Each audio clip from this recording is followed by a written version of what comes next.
Blog Talk Radio.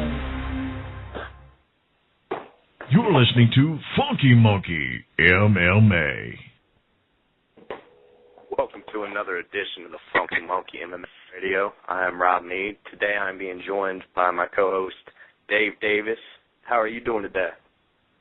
I'm doing fantastic, man. Glad to be on and be able to talk with the guests. Today we got Mike Biggie Rhodes, who fights in the Resurrection Alliance. And I believe he also has another fight coming up for NAFC, which will happen in Wisconsin on September 28th. He trains out of the world-famous Rufus Sport Academy. He holds a professional record of 5-1, and he's coming off a hellacious first-round knockout over Benjamin Smith at RFA 8. How you doing today, Mike? I'm doing great. Just got done with a long day of training and, just making a meal and everything. But other than that, man, I'm doing great. Good to hear. Good to hear. So let's talk a little bit about your last fight, man. That was an incredible knockout. Yeah, coming off a loss, I knew I had to have a very impressive performance. And, so I trained really, really hard. And, when you give training all you can, you get breaks in fights. And I trained, that counter-punching style and for aggressive wrestler. And, I did everything right in training, and he ran into that punch and, ended up getting the knockout. Absolutely. I was watching some video of you, Mike, and looking through YouTube and things, and you seem to be a very, very good counter striker. I mean, is that what you really tailor your game around, is that counter striking? I wouldn't say by choice, or that's just the style that through training and whatnot just kind of chose me. Was the counter striking game. I'm actually in the process of becoming more of a aggressive striker and still being able to use my counter striking rather than having to rely on that and counter strike all the time. Well, I saw that you're 6 foot tall, but you seem to have incredible reach, and counter striking seems to work out really well for you with your reach. I mean, it seemed real effortless to be able to reach your opponent, and they were trying to do everything they could to get inside with you. Yeah, I'm pushing 6'1". My wingspan is about 73.5 inches, and and I fight longer than that, which is an advantage on my end. Being able to use that, and that just comes from working with Duke and Coach Cushman, our striking coaches, and sparring with some of these really, really good guys. I get to learn my range and feel comfortable in my range, so I know the correct distance in which I can inflict the most damage and where I can land strikes and not be hit, so, that's something you learn involved with your striking. Well, I mean, watching you, it was impressive. I really enjoyed watching your counter striking. Like I said, I was just going through videos that I saw that were posted on YouTube. And, that was the first thing that stuck out to me. I was like, wow, this guy's a great counter puncher. He's got really precise striking. And you're coming out of the world-famous Duke Rufus camp out there. And then they used to be known for kickboxing and things. I mean, it's a striking camp. What was that? What was the end of that? Duke Rufus's camp used to be known mainly as a kickboxing type camp, as a striking camp. Am I correct? Yeah, that's what people, Duke himself being such a great kickboxer, his brother and coming down that lineage, and him opening the gym, of course, our strong suit is something that he, did really well in his career, and that was kickbox. So our striking mixed with Coach Cush, our boxing coach, mixed those two guys together, and our striking has just been really, really good over the years, and so people they became accustomed with, our Rufus Sport has been synonymous with striking, and, we fight the fight that people want to see because our striking is so, moving forward and cutting edge that people always want to see what we're going to do next. You do a fantastic job in the videos that I've saw, and looking at your record, I've been studying you on SureDog, And that was the first thing that I picked up on was the striking. And obviously your record is a telltale of that. I mean, most of your wins have come by striking. That's got to be a good feeling to be 5-1 as a pro, and most of your wins have come by striking. Yeah, that's what people want to see. They want to see stand-up fights, or they want to see finishes on the ground. They want to, the common fan wants to see blood and guts. They don't really care too much about the technique of a lot of things. And being a striker, you can appeal to more people because that's what they like to see, the explosion, the shots that get in the fight, the really creative stuff. And that's the style that, we give them, and that's the kind of style that, I've become really, good at. That's a skill set that I'm really, really good at. So, that just helps me with marketability and being a fighter that people like. Oh, you're absolutely right. I work for a promotion, which I'm not going to mention, but I work for a promotion. And during the pre-fight meeting, the promoter tells everyone, he said, listen, he goes, I don't really understand a lot about MMA. He goes, I just promote fights. I'm a promoter. I promote entertainment. He said, I'm not really promoting MMA, he said, I'm promoting entertainment. He goes, if you come out and lay on each other for 3 rounds, I'm not going to have you back. He said, my crowd doesn't understand MMA, which, he doesn't give them much credit. But what he says, he goes, I sell entertainment. You're absolutely right. People want to see people getting knocked out. You're correct. The average, the general fan, not your diehard MMA fan, but the just average person that's coming to a show, they love to see striking.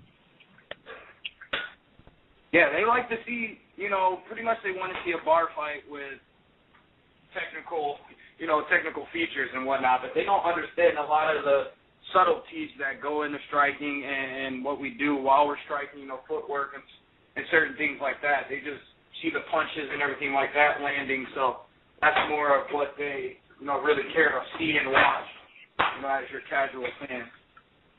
Now, you're talking to an old-school boxing guy. I love boxing. I grew up watching boxing.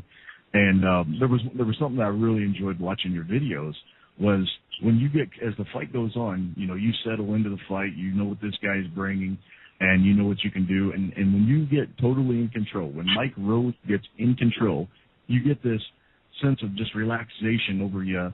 There's not a sense of urgency, and you start when you reload your hands, when you just reset everything, you just look so comfortable, and that's an art in itself. A lot of people don't understand when you get in that mind frame to where, hey, I'm controlling this. It's really cool to watch. I really enjoyed watching that. Yeah, that just comes from being at such a an awesome gym with guys who, when I train against them, I'm not the best striker in the room. But the thing is, I have to be comfortable being struck at, being hit at, and, being comfortable in the cage comes with being comfortable in training. And, I always have the mindset that the guy that I'm fighting, he isn't my teammates, and I train with high-caliber kickboxers, high-caliber fighters, wrestlers.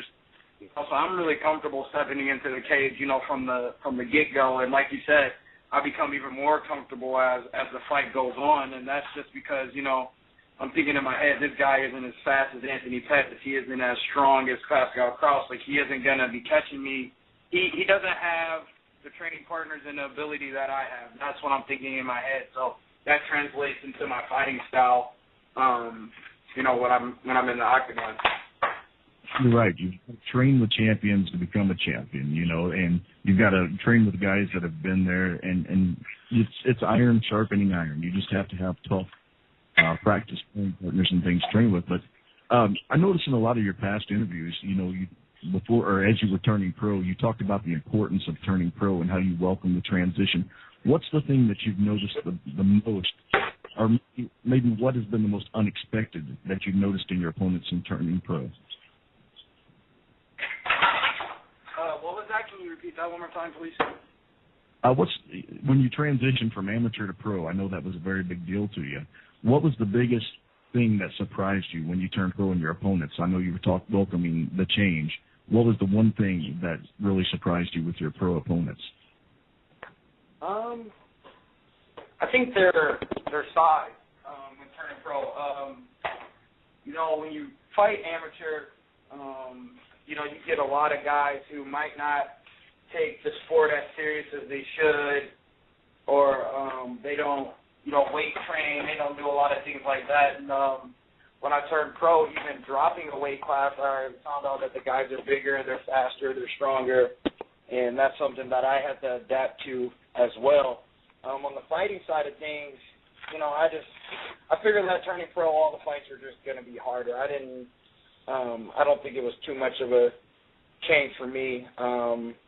Once again, I contribute that to my coaching and teammates, though, being able to train and spar with these guys when I face the guys that I fight, not being at the UFC level right now, none of those guys will be to the level of my teammates. So, I have to thank them for that as well.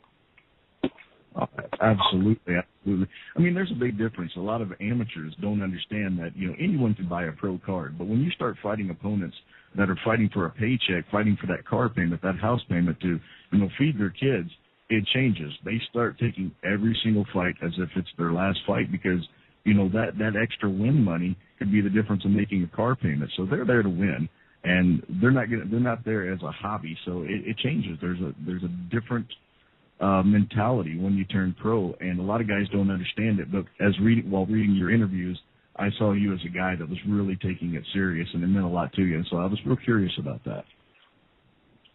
Yeah, turning pro, man, it's, amateur, like you said, they don't take it that serious. They could just be having fun. It doesn't really matter if you lose. Your record gets to start over. It's just a lot of variables in there that allows you to, slack off, I would say, and not take it as seriously as you should.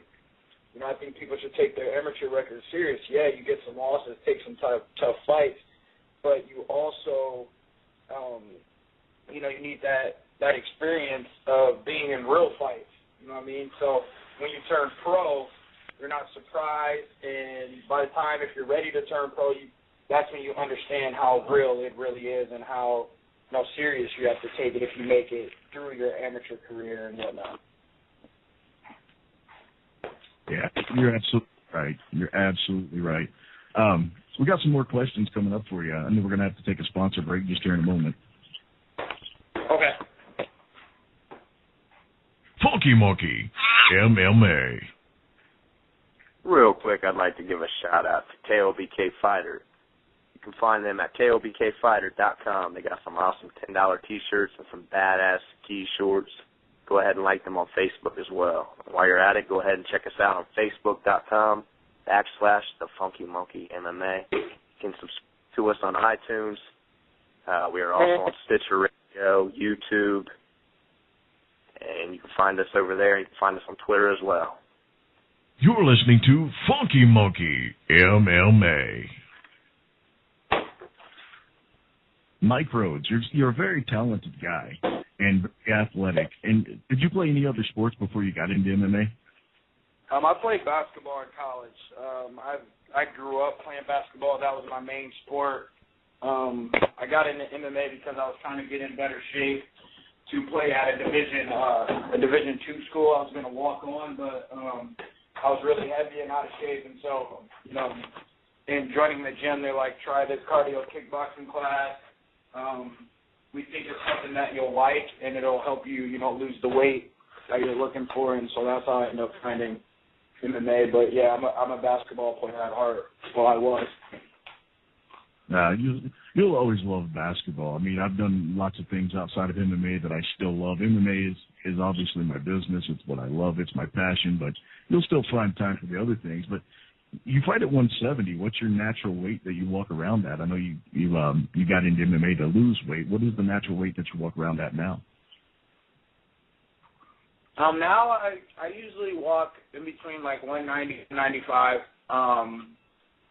After this last fight, I hurt my hand when I knocked the kid out, so I had to take some time off. So I got as heavy as about 210, but I'm back down now. So, that's about my normal walk-around weight. I would say anything under 200. Now, are you comfortable at 170, or do you think you'll ever make an attempt to drop down to 155? I'm comfortable at 170. I think my size, my height, my reach and speed and everything is perfect for the weight class. If I ever made it to UFC and it was to the point where I was on the verge of making the UFC later in my career, and the only way I can make it was to drop down to 55, then that's something I could do. But right now, I'm set and very comfortable at 170. Well, I wished I could say that. I tell you what, the speed changes once you hit 155. Obviously, that's a big difference. I hear a lot of guys that were really good at 185 and really good at 170. They make that last-ditch effort to get some wins and drop down to 155. And sure, they're a little bit faster, but they don't have the power that they had at 170 or 185. And it really hurts them because, they're going down there as punchers. Well, once you get 155, I mean, sure, the guys are striking that can knock you out. But it becomes more of a ground game, more of a technical ground game than it is striking. And that's changing. I mean, that is changing. But 170 and 185 is where you're really just going to see a lot of knockouts. And these guys, they don't do well at 155. They need to come back up, but it's almost too late in the game. Their records have diminished so much that it's hard for them to get on a good card. Yeah, I think a lot of those guys, I think some guys make the cut when they can. My skill set, my athletic ability, and everything like that, I think would translate and stay with me when I went down to 155. I'm not very muscular. When it comes to like bulking and size and everything like that, I get my strength from leverage and just being in the right positions and knowing the technique and whatnot. Going down to 155 if need be would not be bad for me because I can wrestle, I can grapple, and I can strike too. So I don't feel like I would lose anything going down there if I did, but it's just not something I need to do in my career right now. Well, you said you're not real muscular, but you're very, very strong. I've watched you stuff a lot of takedowns, and you seem to be very strong. You also seem to be very comfortable in the southpaw or standard orthodox fighting style as well. Yeah, I'm actually a better kicker with my left leg than my right leg, but my power's in my right hand, but I have a lot of dexterity and stuff like that in my left, so I feel comfortable when I turn either way. I would say when I turn southpaw, my hand speed and stuff like that becomes more of a factor. And, wrestling, when I wrestle with Ben Askren and I can stuff one of his takedowns, which is very rare, but if I can stuff one, I feel like I can stuff 20 of anybody else's, and that's why I'm so comfortable with my wrestling.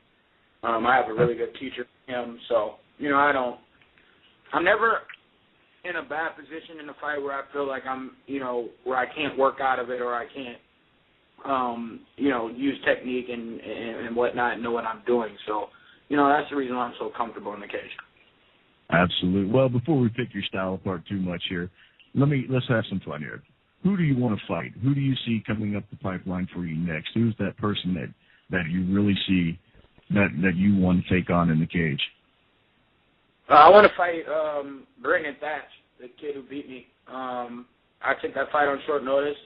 Not taking anything away from him, but as you can see in all my other fights, when I have a camp and I'm allowed to train and diet properly and cut weight the right way, I'm a monster, man, and I think I can beat that kid, when I'm at my full. So that's one of the fights I would like, but then, anybody that's, like my next opponent, I don't have a name as of right now, but anyone that gets me a step closer to the UFC, I don't care who they are. I don't care what gym they're from, who's hyping them up, who's behind them. I want those guys that's going to get me, one step to the UFC. How about a rematch with Brandon Thatch with 2 months' notice in Milwaukee, Wisconsin? How's that appeal to you? That'd be awesome. He's actually fighting in Indianapolis. If the kid he's fighting gets hurt, I would love to fight him even on that kind of short notice. I would take it on short notice again, and I think I would beat him. I know that you talked a lot about that fight, and you brought up fighting in front of his hometown quite a few times. Did that get in your head any? Did that play against you any in your game plan when you were out in Denver? No, not at all. They don't affect me at all. I don't fear those guys. I was laughing at him before the fight. He was some guy told me I was gonna die. Someone was gonna kill me. That stuff. doesn't bother me, and I can't hear him when I get in the cage anyway. The only person I heard was Duke Rufus talking to me. So being in his hometown had no effect. It was just he was better on that.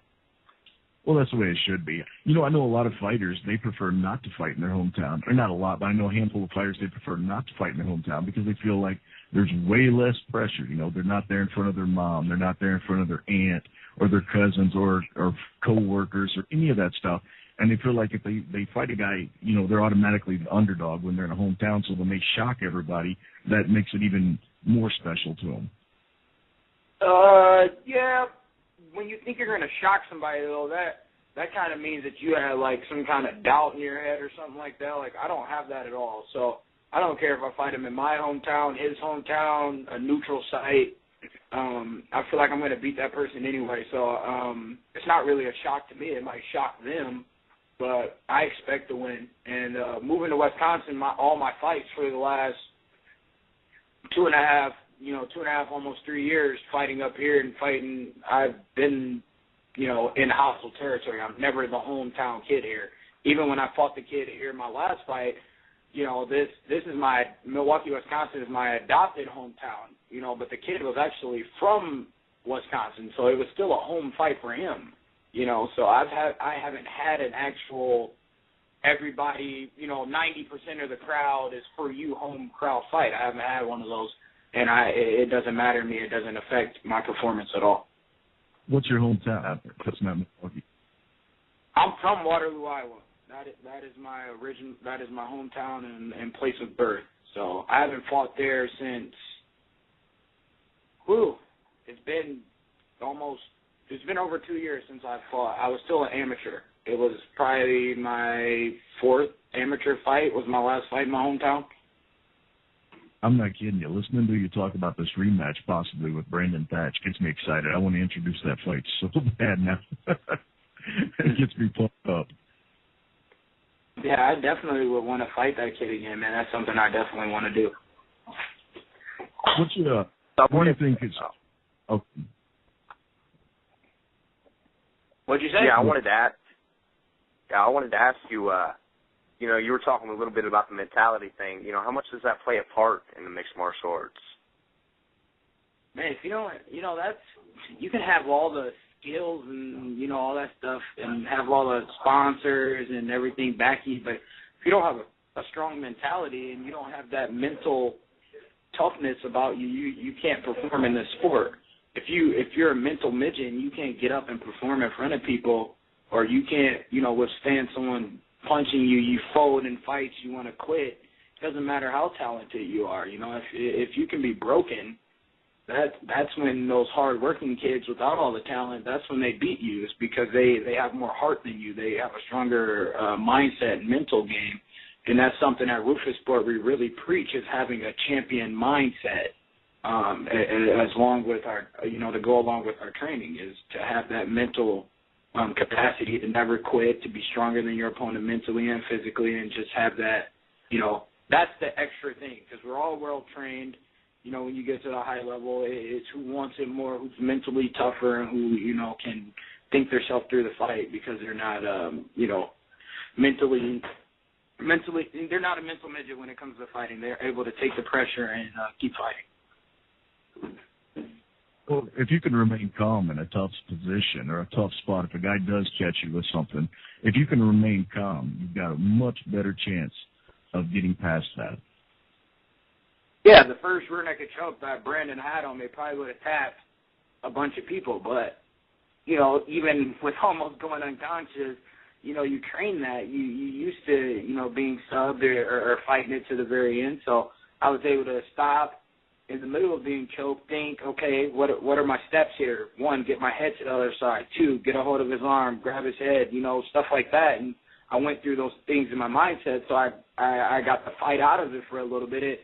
It only got me an extra 30 seconds, but that was 30 seconds that I had that I was still thinking of ways to escape, and things like that. So, a lot of people get in that position and freak out. They forget what to do, and that's how you get subbed.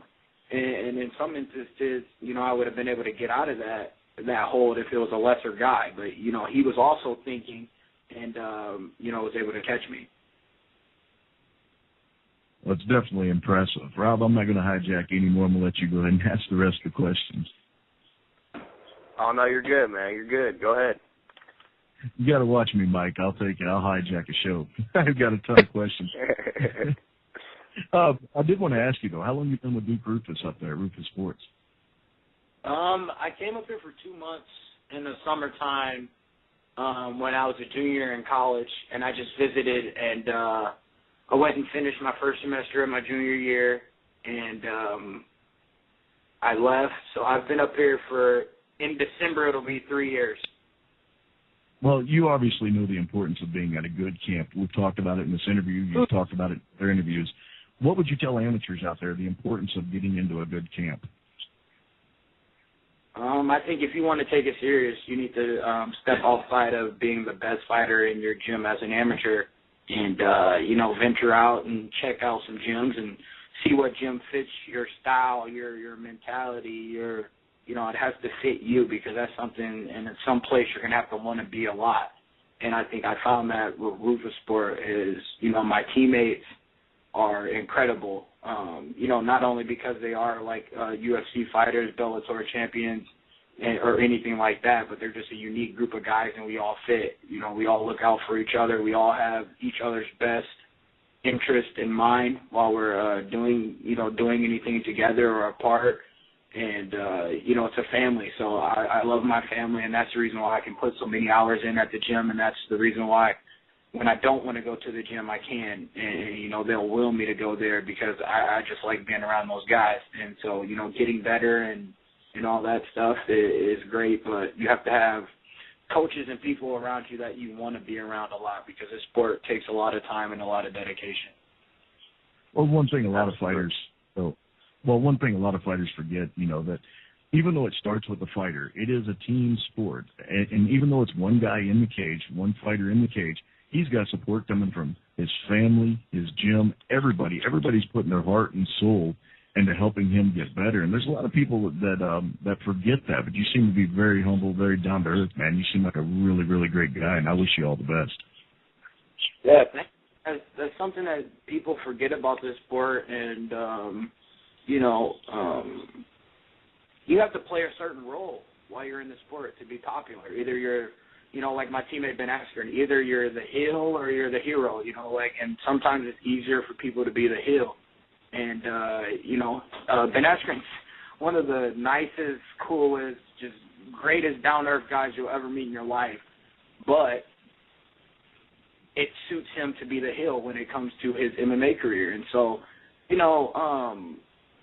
luckily for me, I can kind of play both sides when it comes to fighting. I could be the heel or I can be the face. I can, I can adapt and, appeal to both sides. And I think that's something that, going to college and being around a lot of diverse people and groups, that's something that helps me with, with my fans, with, how I portray myself to the people in fighting and everything like that. So, being able to talk to people, be well-spoken and stuff like that helps being a fighter, and it helps to be humble and know your beginnings and where you come from and never think you're better than anybody, You mentioned Ben playing the heel role. I've always said if I was in WWE wrestling, I'd always want to be a bad guy. I have no clue why, but I always wanted to be a bad guy. I think it's because I have to play the good guy all the time. But my final question to you, if you was in WWE, what do you want to be, a good guy or a bad guy?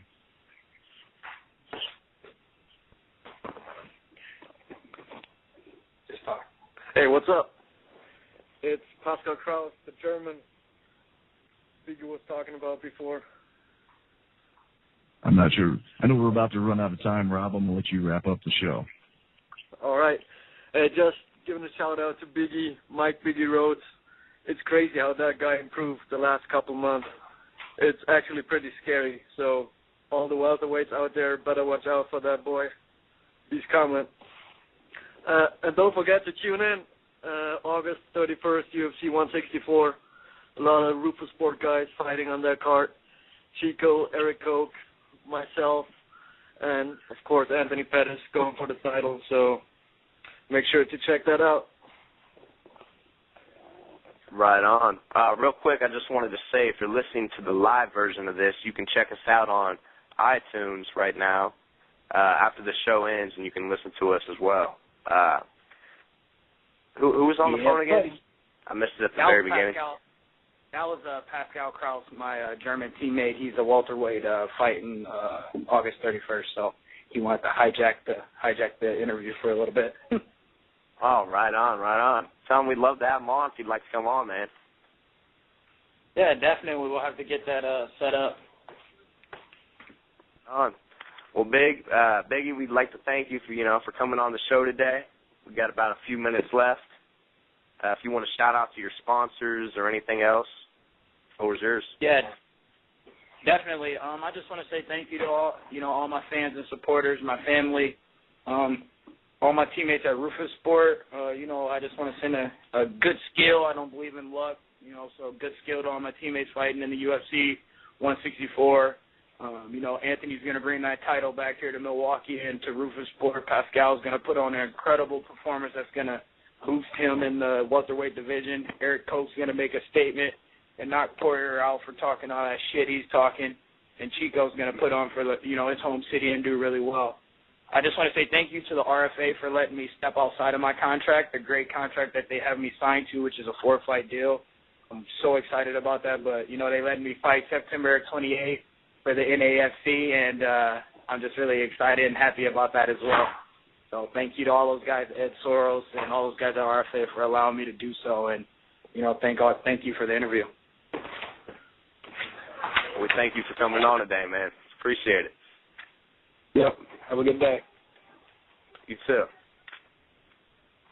All right, this has been another edition of the Funky Monkey MMA Radio. Real quick, we'd like to give another shout-out to our sponsors, KOBKfighter.com. They got some awesome $10 T-shirts, some badass gi shorts. Go ahead and check them out on Facebook. And also check us out on Facebook as well over at facebook.com/TheFunkyMonkeyMMA. Check us out on Twitter. Subscribe to us on iTunes, Stitcher Radio, YouTube, a bunch of other networks. You can also sponsor us by emailing us at funkymonkeymma@gmail.com. And, Dave, how can people get a hold of you if they'd like to? I think find me on Facebook at facebook.com/announcer Dave Davis. Right on. I'm Rob Mead. Dave Davis. And we're out. Have a great night. Funky Monkey MMA.